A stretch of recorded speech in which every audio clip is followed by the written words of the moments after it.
Nakulong daw yung daddy niya, tapos siya naman dinampot ni Katapang. Liban dami nang nangyayari sa kanya, wala tayong kamalay-malay. Kasalanan ko to. Dapat sinagot ko na yung tawag niya nun eh. Kasalanan. Hindi mo kasalanan, Sugar. Hindi ko na dapat pinatagal tong issue namin eh. Yana! Yana!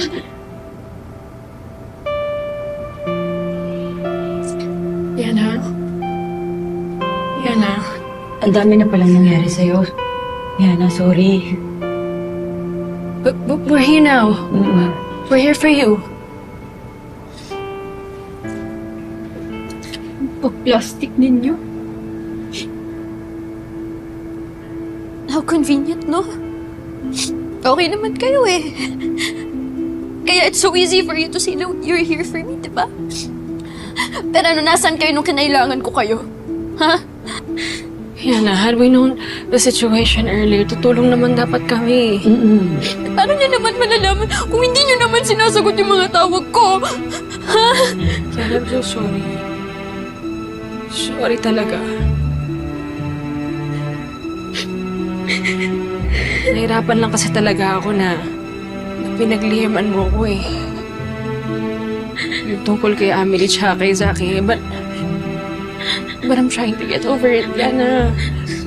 Nandun ka pa rin ba? Ha? Do you even know what it's like to be in my shoes right now? Ha? Alam mo bang nasa kulungan ngayon si Dad? Alam mo ba na I was robbed? Alam mo ba yun? Alam mo ba na ako na ngayon yung dinitain sa isang crime?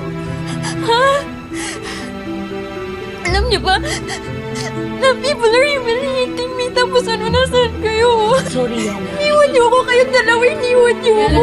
Halika na. Tulungan ka namin. We're here to help you. Kailangan yung tulong niyo.